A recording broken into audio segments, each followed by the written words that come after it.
है मृत्यु तैयार यदि तू आने को प्रसन्न मुख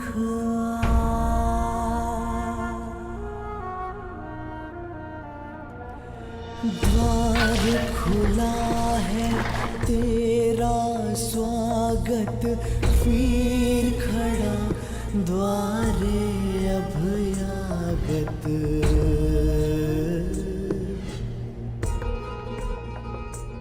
बाहें फैला के मुस्कुरा के करता अपने अतिथि का स्वागत। जब मृत्यु युद्ध क्षेत्र में सामने खड़ी हो तो योद्धा कहता है, हे मृत्यु तैयार यदि तू आने को प्रसन्न मुखा। बालक आया तेरे आंचल छाया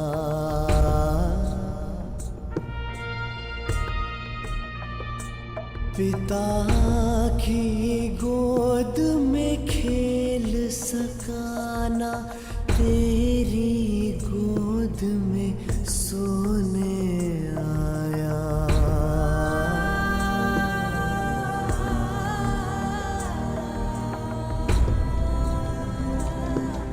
सपना था वो विवश पिता का उसकी हर आशा है टूटी कांधे चढ़े पुत्र की अर्थी ये पीड़ा है सबसे अनूठी। हर बोझ है छोटा इसके आगे पिता पुत्र को ही दे अगले।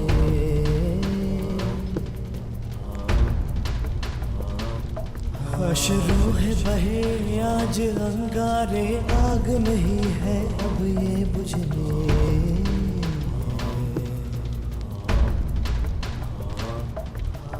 द्वार खड़ा तेरे अभयागत कर अपने अतिथि का स्वागत कर अपने अतिथि का स्वागत।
छोड़ो मुझे, इनका इतना साहस, यहाँ आ गए क्यों आए हो यहाँ? आज के युद्ध पर अपनी विजय का उन्माद दिखाने या फिर इनकी मृत्यु पर उपहास उड़ाने? हाँ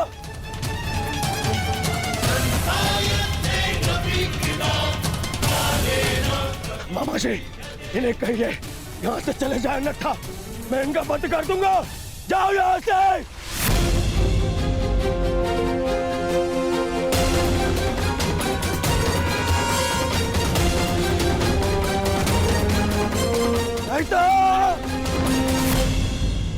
नहीं मित्र,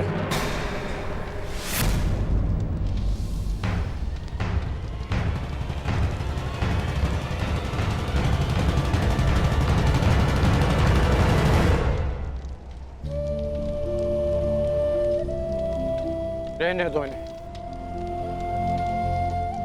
मेरा पुत्र वीर गति को प्राप्त हुआ है, उसे शांति से दूसरे लोग जाना।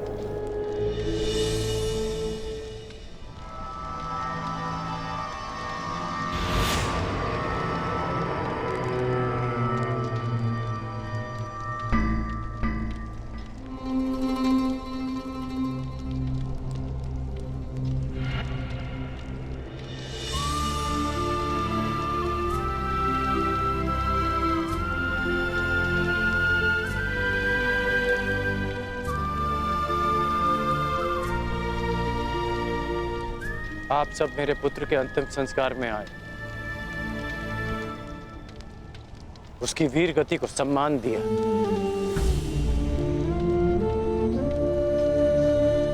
उसके लिए आपका बहुत बहुत धन्यवाद।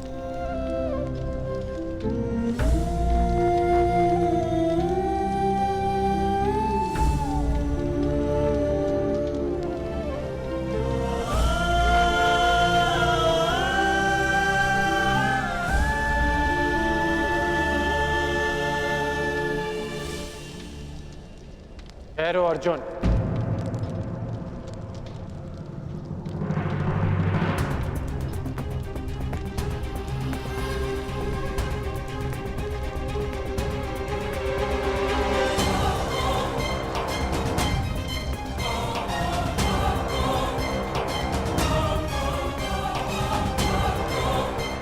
उस दिन की प्रतीक्षा करना जब मैं युद्ध भूमि में प्रवेश करूंगा।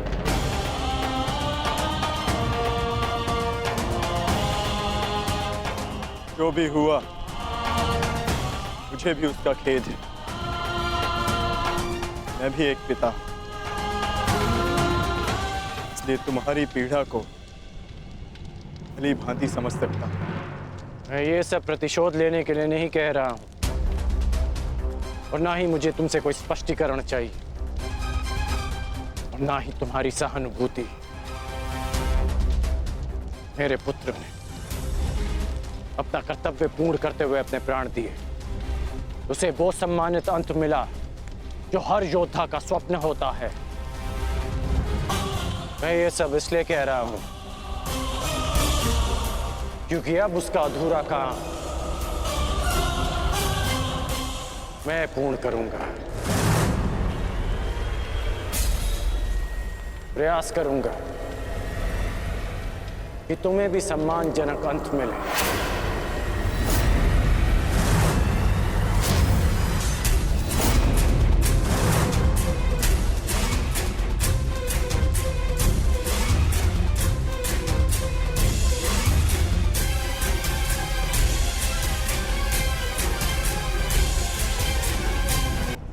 मेरी प्रतीक्षा करना अर्जुन। प्रयास करूंगा कि तुम्हें भी सम्मानजनक अंत मिले।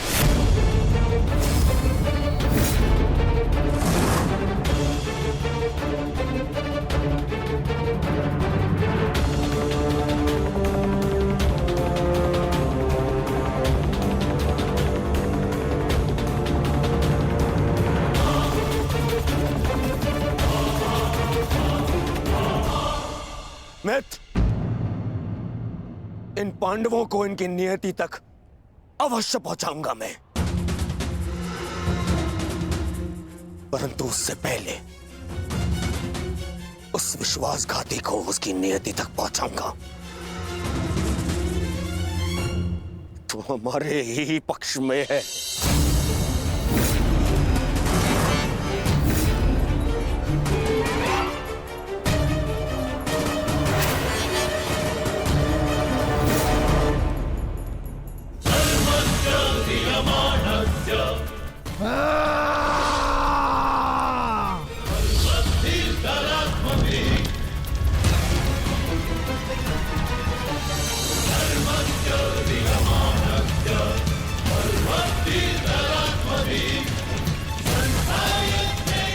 महामहिम, महामहिम, महामहिम,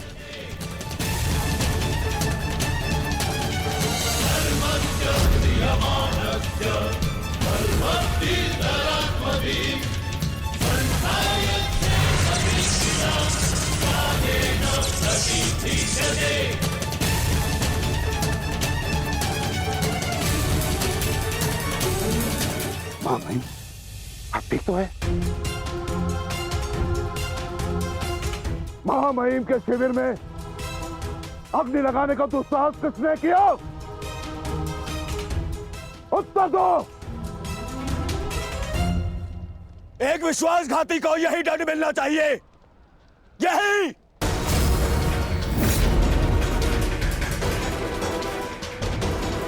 सावधान दुर्योधन, आज की हार के कारण शब्दों का चयन करना भी भूल गए तुम। लज्जा नहीं आती तुम्हें? नहीं आचार्य, मैंने सर्वथा उचित शब्दों का ही चयन किया है। आज जो कुछ भी हुआ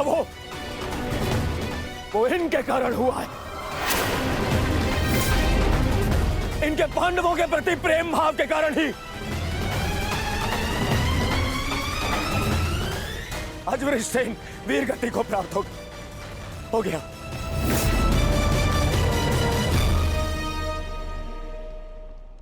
इसीलिए मैं हस्तिनापुर का युवराज दुर्योधन आज अभी और इसी क्षण से आपको कौरव सेना के सेनापतित्व से मुक्त करता हूं। जाइए, चले जाइए वापस हस्तिनापुर और जाकर विश्राम करिए वहां।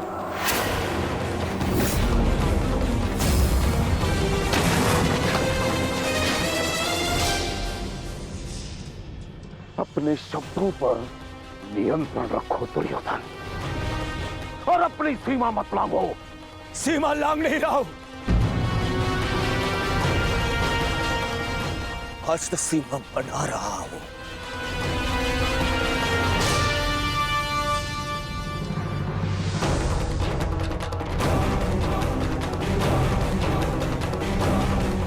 इस समय मैं ऐसे व्यक्ति के सामने खड़ा हूं जो हमसे अधिक हमारे शत्रुओं के पक्ष में है,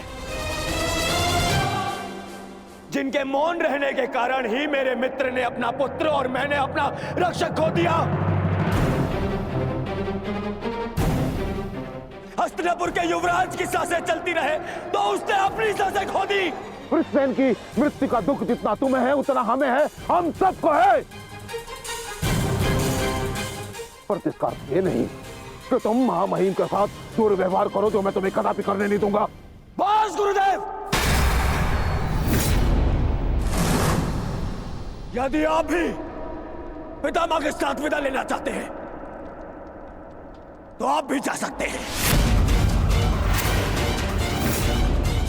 आपको ससम्मान विदा करेगा यह दुर्योधन।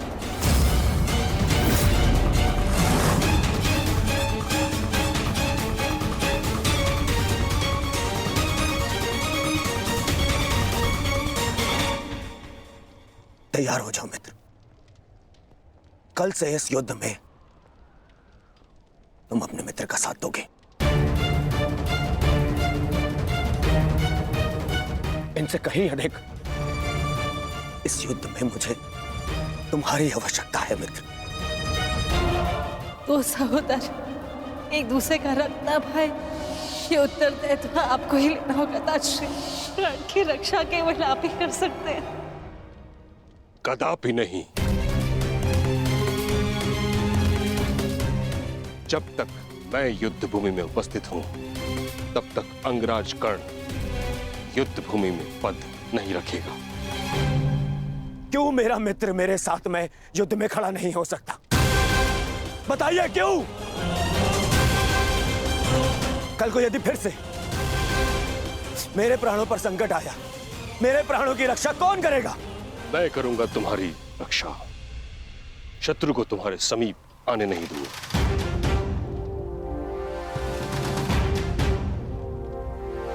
कल सूर्य की पहली किरण के साथ तुम ही नहीं अपितु समस्त पांडव भीष्म पितामह का वह रूप देखेंगे जिसकी किसी ने कल्पना भी नहीं की हो।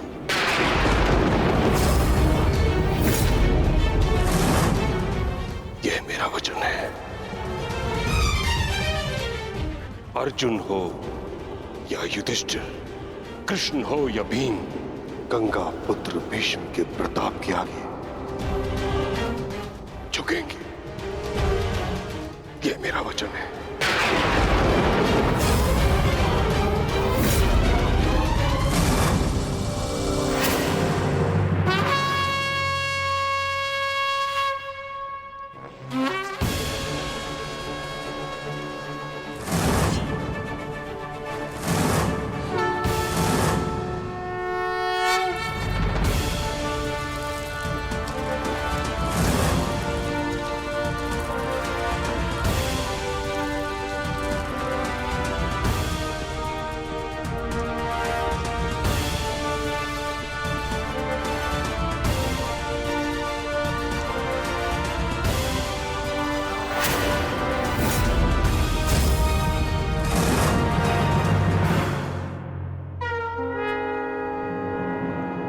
युद्ध का चौथा दिन।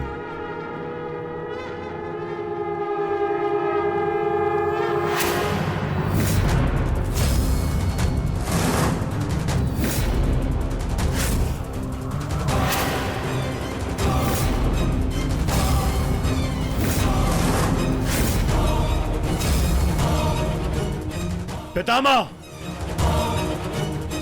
देव की रचना कीजिए। मुझे अपने प्राण का विश्वास दिलाइए पितामह। बस दुर्योधन, अन्य कोई व्यूह नहीं। चलो सारथी।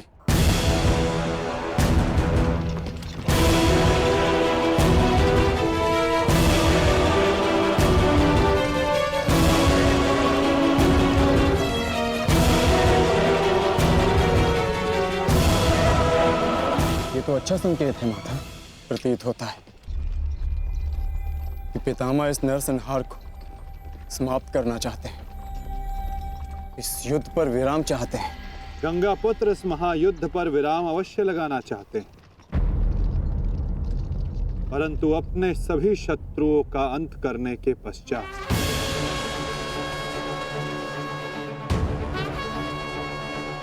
आक्रमण करो पांडु पुत्रों, और यदि सामर्थ्य हो तो जीवित रहो।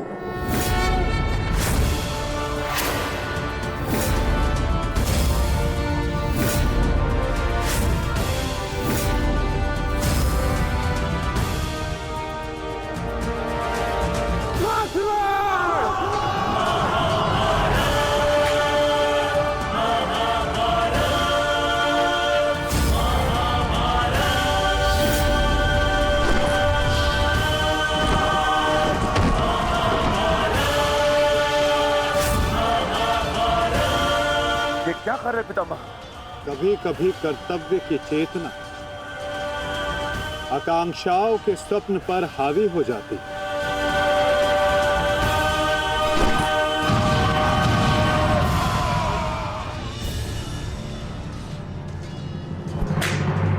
यह मेरी अंतिम चेतावनी है पांडुपुत्रों, और तुम्हारे पास ये अंतिम अवसर है। समर्पण करो, अन्यथा परिणाम के लिए प्रस्तुत रहो।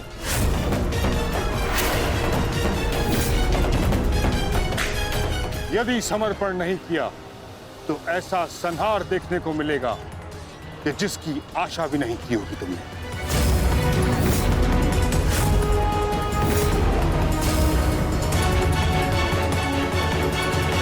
किस बात का समर्पण पितामह? किस बात का समर्पण?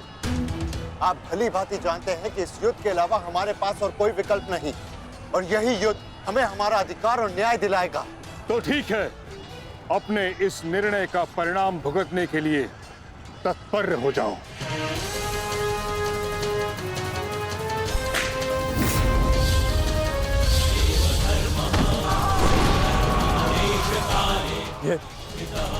ये पितामह क्या कर रहे हैं? हमारे सैन्य बल का क्रूरता से अंत कर रहे हैं। अर्जुन, तुम्हें पितामह को रोकना होगा, क्योंकि हम सभी में केवल और केवल तुम ही इसमें सक्षम हो।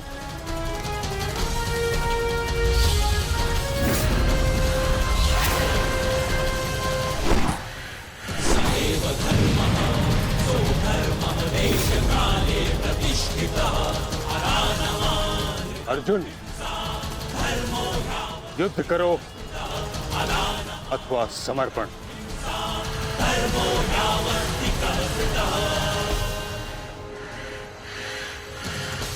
तुम्हारे मौन ने मुझे उत्तर दे दिया।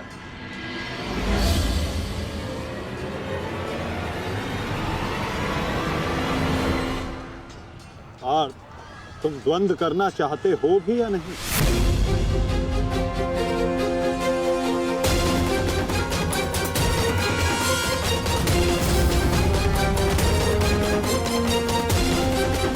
मुझे उत्तर दे दिया। उचित होगा पितामह कि आप अपनी ओर से कौरवों को भी आक्रमण करने की अनुमति दीजिए, क्योंकि आप तो मेरे साथ द्वंद्व में व्यस्त होने वाले हैं। मेरी ओर से लड़ रहे योद्धाओं का अपमान मत कीजिए पितामह। ठीक है अर्जुन,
युद्ध का 9वां दिन।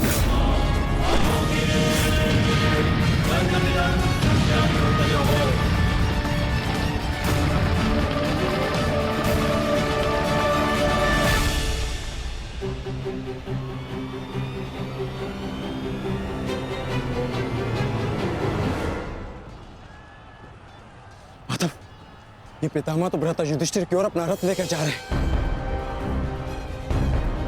भ्राता युधिष्ठिर संकट में है माधव, हमें शीघ्र कुछ करना होगा।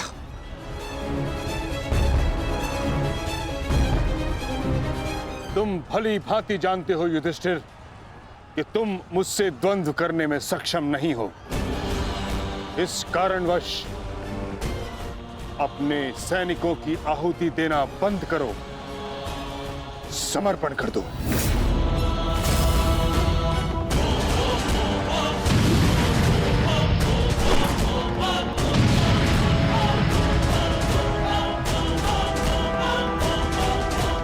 अद्भुत पितामह,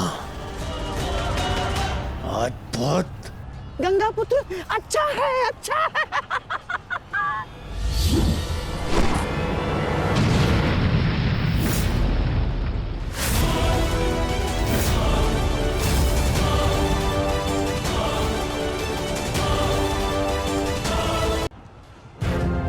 मेरे मार्ग से हट जाओ।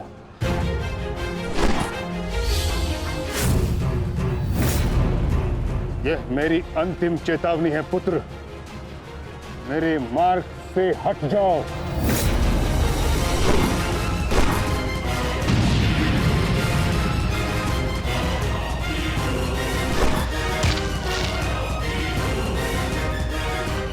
समर्पण करो।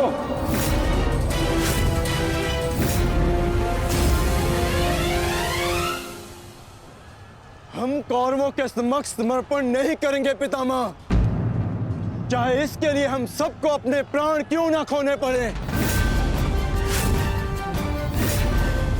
जब तक शरीर में अंतिम श्वास है, जब तक शरीर में रक्त की अंतिम बूंद है,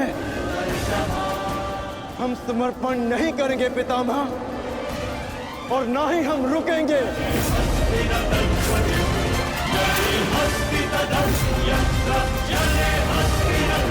ठीक है अर्जुन, यदि तुम्हारा निर्णय यही है तो मेरा उत्तर भी जान लो।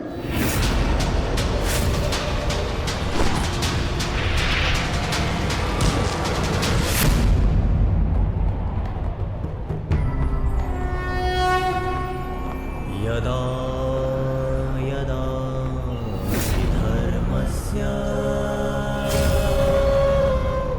गंगापुत्र,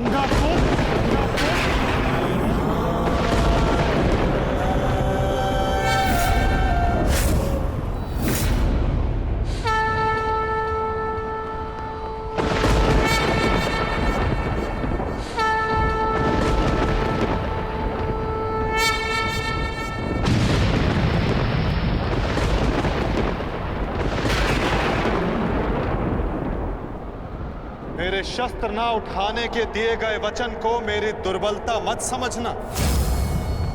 स्मरण रखिए कि समय के साथ वचन के अर्थ का उत्थान ना होना धर्म नहीं, अधर्म होता है।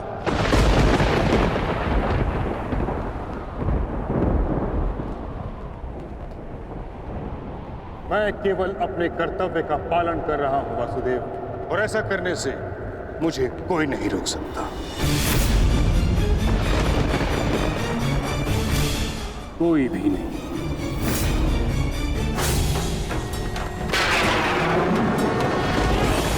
शांति का मैत्री का प्रयास भी विकास ना समझ सके नाश ही अबोध पे प्रहार से कर्ण रुद्र सब दानव का विनाश भी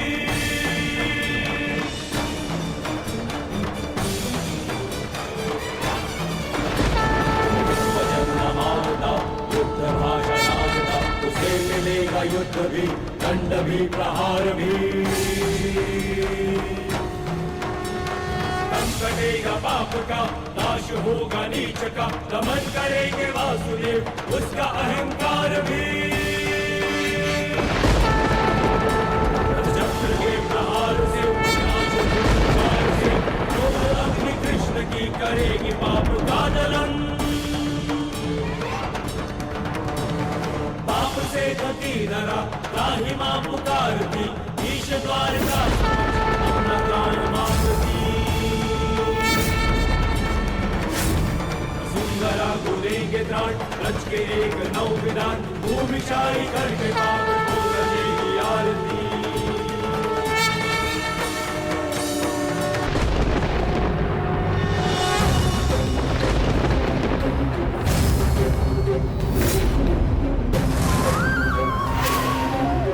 मुझे ऐसा करने पर विवश मत कीजिए गंगा पुत्र। मैं आपका वध कर सकता हूं, और ऐसा करने के लिए मुझे शस्त्र उठाने की आवश्यकता नहीं, केवल ये चक्र ही पर्याप्त है।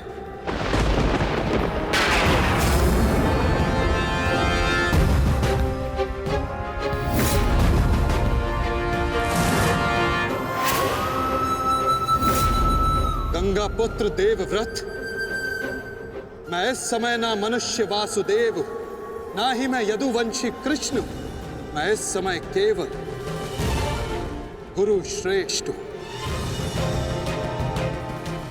मैं ही सत्य हूं, मैं ही ज्ञान और मैं ही न्याय हूं गंगा पुत्र। इस महायुद्ध का आवाहन और इस युद्ध में आपकी उपस्थिति मेरे निर्णय से है गंगा पुत्र। आपका जीवन मेरे निर्णय, मेरी इच्छा से था, और अब आपकी मृत्यु मेरे अधीन है।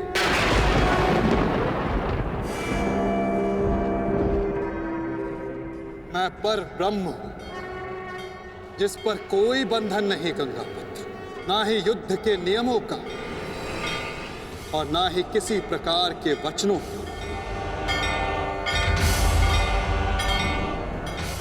आपके अंत के लिए शस्त्र ना उठाने की प्रतिज्ञा को तोड़कर मैं आपका वध करूंगा गंगा पुत्र।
स्थापना के मार्ग पर आगे बढ़िए वासुदेव।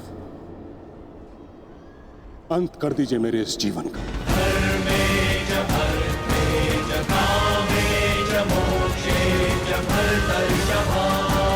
मैं स्वयं को आपको समर्पित करता हूं।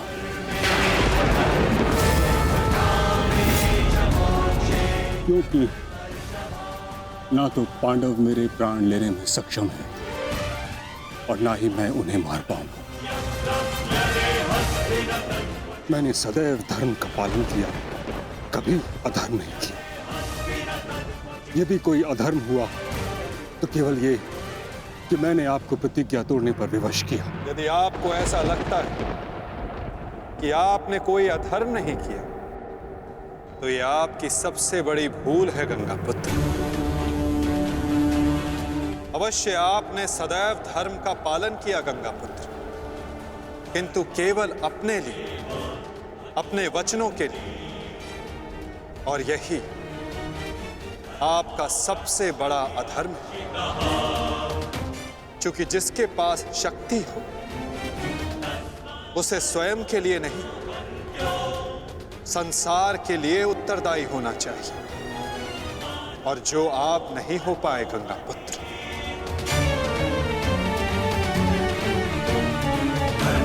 और आपका तथाकथित धर्म ही आपका अज्ञान, आपका सबसे बड़ा शत्रु और अधर्म बन गया।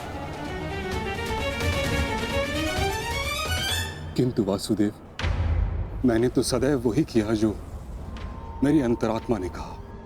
तो क्या इस धर्म युद्ध में अधर्म के पक्ष से लड़ने की अनुमति भी आपको आपकी अंतरात्मा ने दी गंगा पुत्र?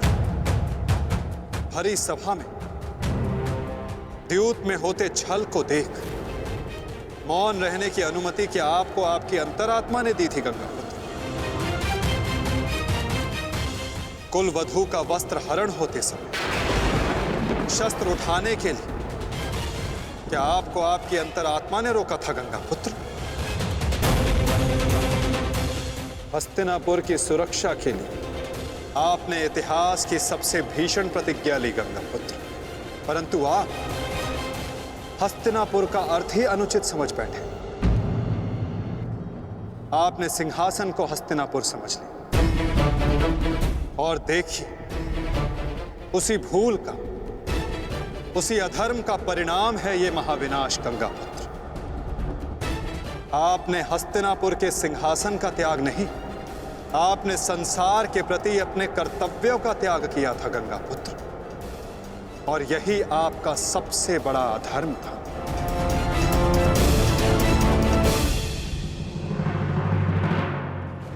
परिवर्तन ही संसार का नियम है गंगा पुत्र, और संसार के कल्याण और उत्थान के लिए ऋतुएं भी स्वयं को परिवर्तित करती हैं। परंतु आपने परिवर्तन को नहीं स्वीकारा। जो स्थिर हो जाए वो मनुष्य नहीं, पाषाण है। और जो अपने विचार को कभी बदले नहीं, वो मानवता का शमशान है गंगा पुत्र।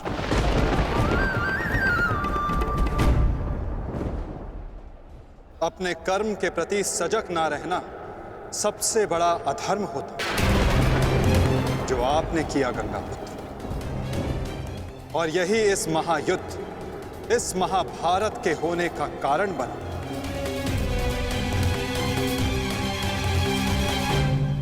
प्रभु, मेरा मार्ग दर्शन कीजिए। आपका कर्तव्य यह है गंगा पुत्र कि आप अपने शस्त्र को त्याग कर, अपने जीवन का बलिदान देकर इस अधर्म को रोकें।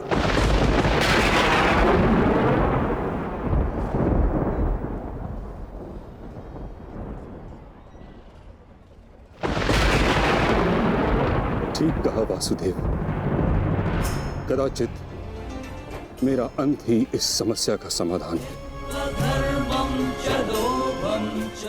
आज जबकि मुझे अपनी भूल का भान हो गया है, मैं अपना प्रारब्ध स्वीकार करने के लिए तैयार हूं।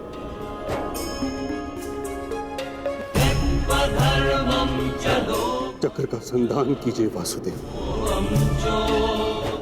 और मुझे मृत्यु का सौभाग्य देने की कृपा कीजिए।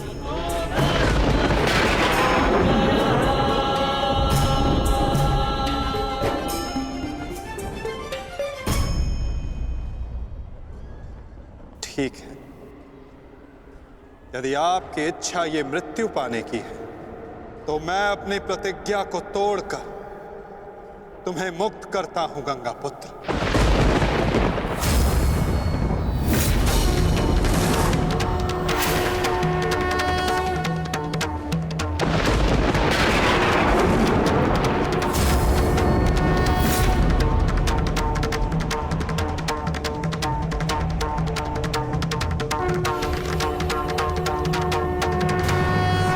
नहीं माधव, आपने इस धर्म युद्ध का बीड़ा उठाया है, वचन तोड़कर उसे कलंकित मत कीजिए। मैं नहीं चाहता कि आप पर कोई उंगली उठे। नहीं पार्थ, मेरी प्रतिज्ञा टूटने की अपेक्षा से अधिक महत्वपूर्ण धर्म की स्थापना है।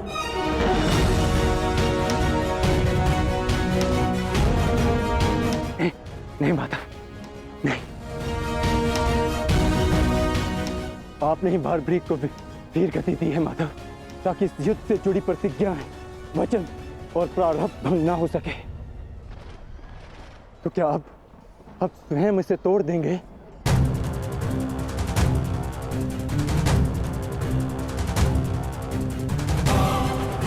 आप मुझे एक अवसर और दीजिए माधव, मैं अपने संपूर्ण मनोबल और कौशल से यह युद्ध करूंगा। जब तक मेरे शरीर में रक्त की एक बूंद भी बहेगी, मैं अपने मन में भावनाओं को नहीं बहने दूंगा माधव।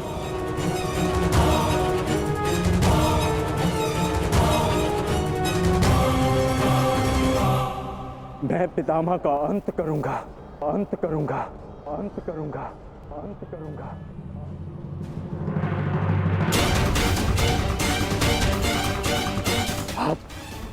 आप ये चक्र छोड़ दीजिए माधव, आप ये चक्र छोड़ दीजिए।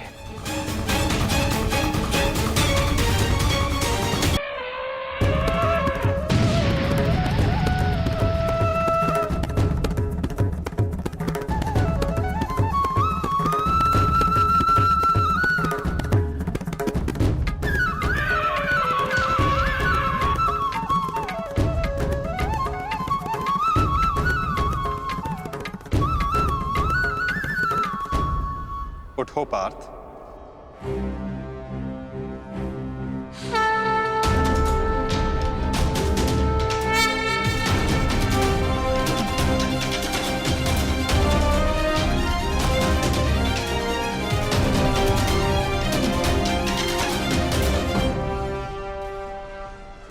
आपके हाथों मोक्ष पाना कदाचित मेरे भाग्य में नहीं वासुदेव।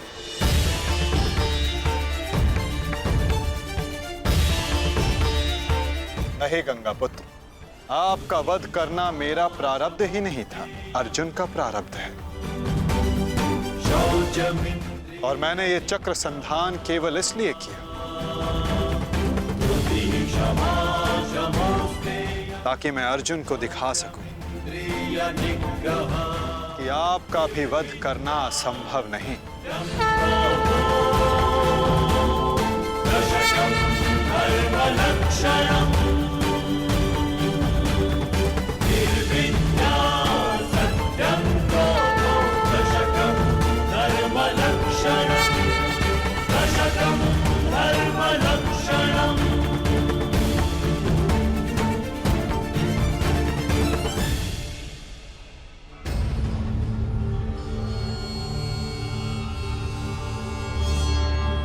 आओ पार्थ।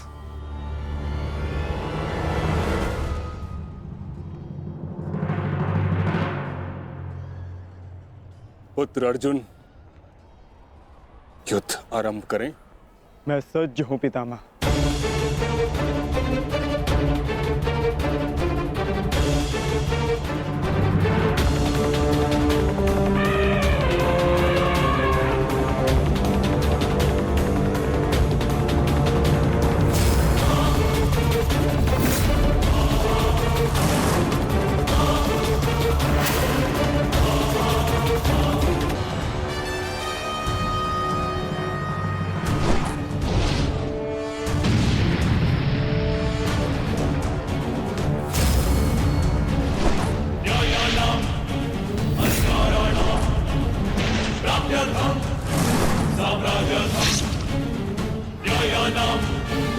अधिकाराणां प्राप्त्यर्थं साम्राज्यार्थं।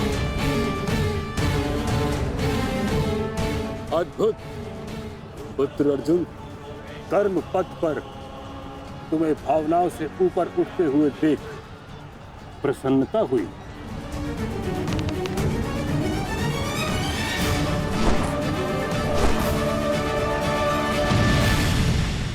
जब तक महामहिम के हाथ में शस्त्र हैं,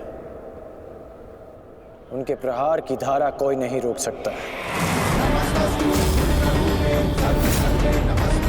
और ना ही उन्हें कोई निरस्त्र कर सकता है।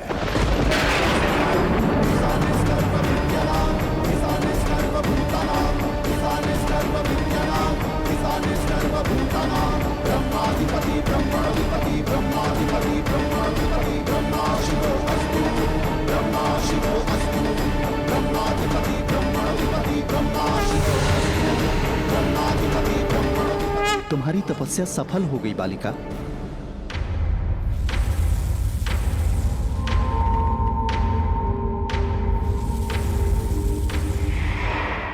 मांगो, क्या मांगना चाहती हो? गंगा पुत्र भीष्म का नाश। किंतु गंगा पुत्र का वध मेरे वश में भी नहीं है शिखंडिनी। परंतु अपने जीवन का अंत तो मेरे वश में है ना। 2 बार मैं अपना जीवन त्याग कर चुकी हूं। इस बार भी मैं फिर जन्म लूंगी और अगले जन्म में भीष्म का अंत करने आऊंगी।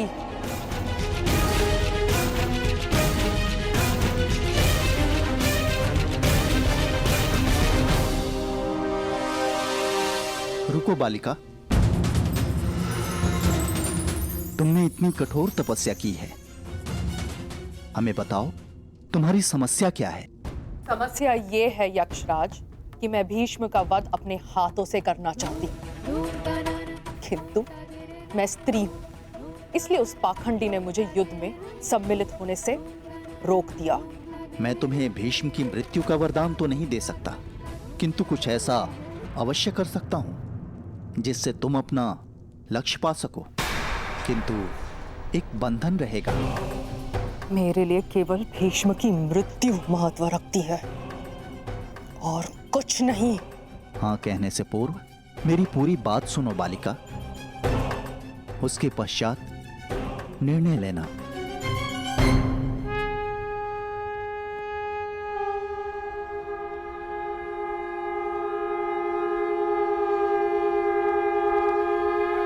पुत्र अर्जुन, आज तुम कुशलता पूर्वक लड़े, परंतु मेरे वध के लिए यह पर्याप्त नहीं। हाँ, क्योंकि महामहिम के पास तुम सबके नाश के लिए पर्याप्त अस्त्र है धनुर्धारी अर्जुन।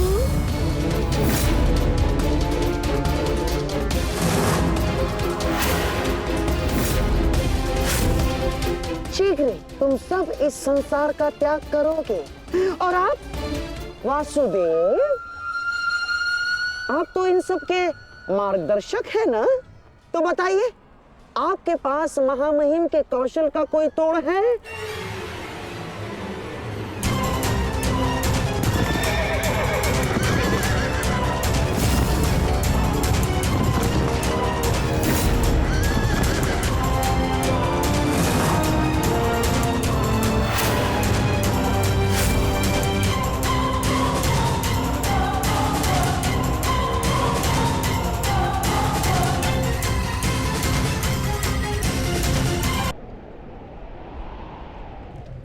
आज मैंने पूरे सामर्थ्य से पितामह का सामना किया, परंतु उन्हें परास्त करने में असफल रहा।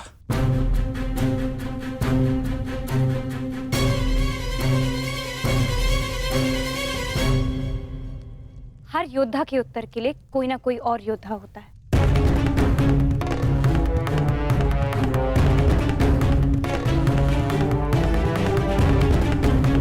केशव, आप ही तो कहते हैं ना कि कभी कभी भाग्य स्वयं चलकर हमारे पास आता है, किंतु शिखंडिनी अब तक क्यों नहीं आई? उसे इतना समय क्यों लग रहा है केशव?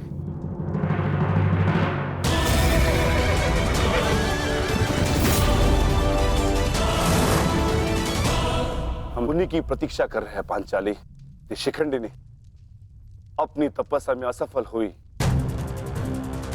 तो पितामह हमारी सेना का अंत कर देंगे और हमारे पास केवल और केवल 2 अक्षणीय सेना शेष है।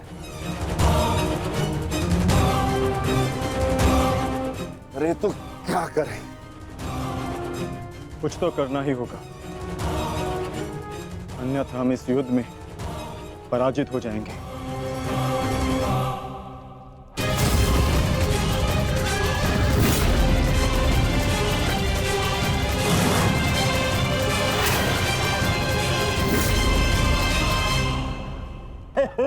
विजय हमारी हुई आज फिर से।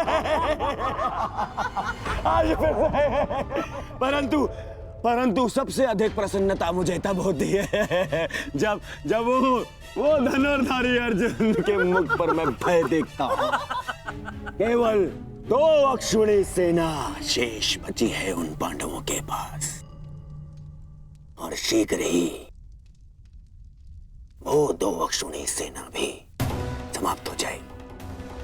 अंत हो जाएगा उनकी सेना का और उन पांडवों का। अवश्य अंत होगा, नाश होगा, क्यों नहीं होगा? परंतु खेद है अंगराज, आप इस युद्ध में लड़ नहीं पाएंगे, क्योंकि महामहिम जिस वेग से पांडवों की सेना को नष्ट कर रहे हैं, उससे तो ऐसा प्रतीत होता है कि ये युद्ध कल ही समाप्त हो जाएगा। गांधार नरेश, युद्ध अभी तक समाप्त नहीं हुआ है। मैंने आप सबसे पहले भी कहा था कि विजय से पूर्व उत्सव मनाना उचित नहीं है।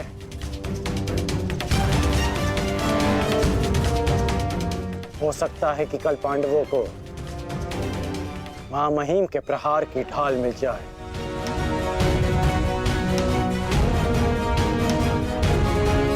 इस युद्ध में कुछ भी संभव है।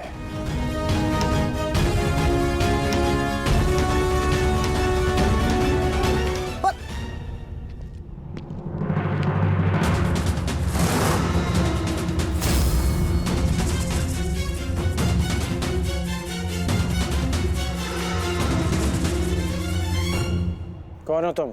मैं इस युद्ध का अंत हूं। मैं भीष्म की मृत्यु हूं। देवी शिखंडिनी,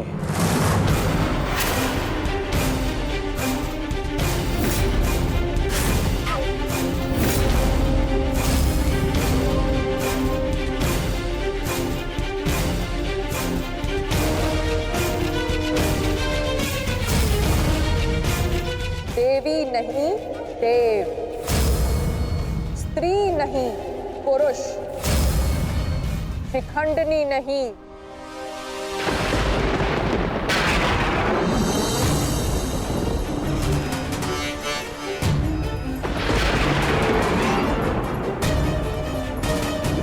शिखंडी।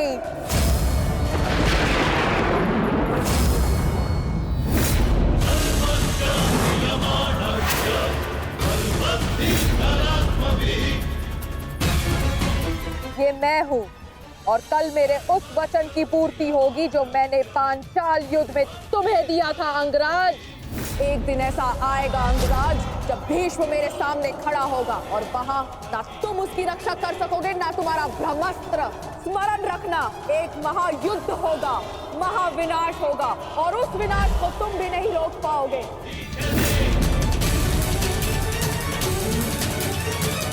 बधाई हो, कल से तुम इस युद्ध में प्रवेश करोगे। कल कुरुक्षेत्र एक योद्धा को विदा करेगा और दूसरे योद्धा का स्वागत।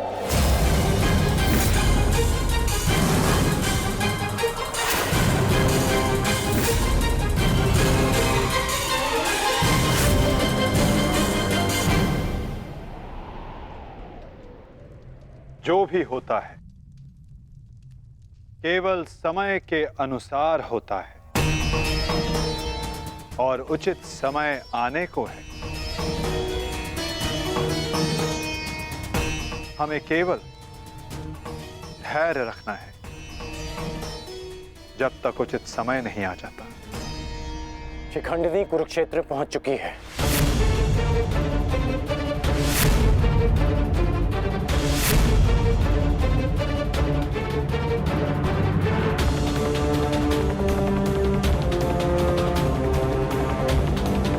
शिखंडिनी के आगमन में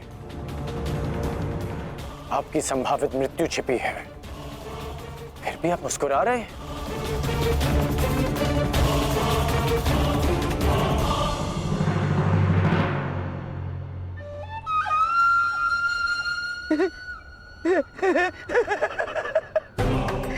अब समझ आया महामहिम कि आप मुस्कुरा क्यों रहे हैं। युद्ध के नियमानुसार शिखंडिनी युद्ध में भाग ले ही नहीं सकती, क्योंकि वो एक स्त्री है। नहीं, वो स्त्री नहीं पुरुष है। शिखंडिनी नहीं शिखंडी है। वो स्त्री से पुरुष में परिवर्तित हो चुकी है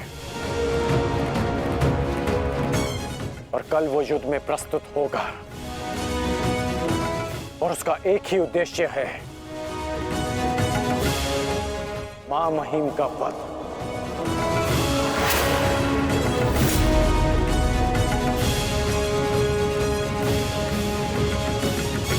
हाँ, एक स्त्री अपने प्रतिशोध की आग के चलते पुरुष बन गई।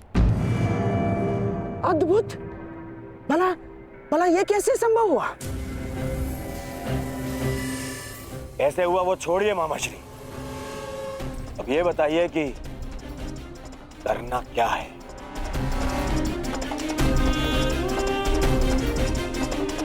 चिंता ना करो मेरे होने वाले सम्राट। तुम्हारा ये मामा इसका भी कोई ना कोई उपाय अवश्य ढूंढ लेगा।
नहीं पांचाली, समय बदल गया है। तुम्हारे समक्ष शिखंडिनी नहीं शिखंडी है। एक पुरुष, एक पुरुष, एक पुरुष।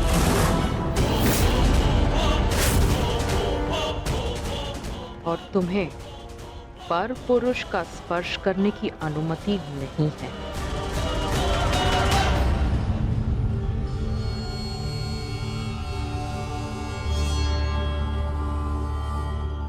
जब हमें सबसे अधिक आपकी आवश्यकता है, आप हमारे समक्ष प्रस्तुत हैं। इसके लिए आपका धन्यवाद। मैं यहाँ अपने आवश्यकता और अपने उद्देश्य के लिए आया हूँ। आवश्यकता मुझे आप सबकी पड़ेगी, क्योंकि भीष्म का अंत निश्चित है।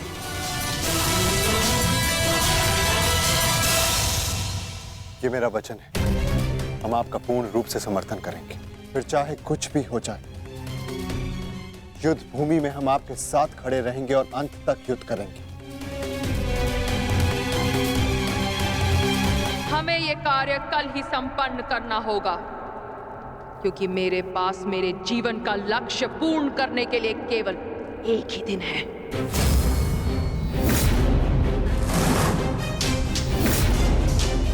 केवल एक दिन? परंतु क्यों?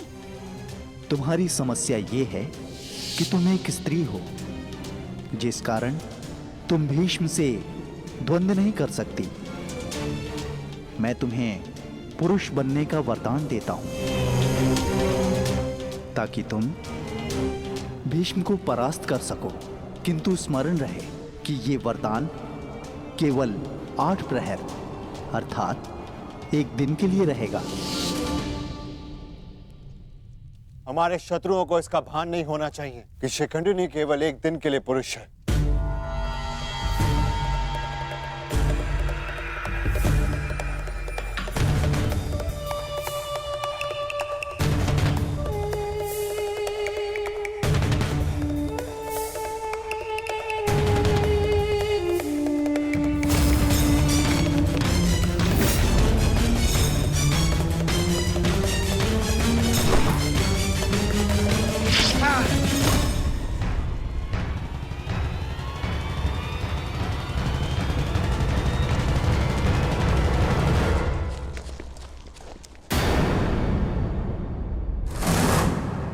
अपने वेश से ये गंधा का निवासी प्रतीत होता है। अर्थात ये मामा शकुनी का गुप्तचर था। सौभाग्य ये कि यहां से जीवित नहीं जा सका। किंतु इस गुप्तचर का संदेश शत्रु तक पहुंच चुका है पार्थ।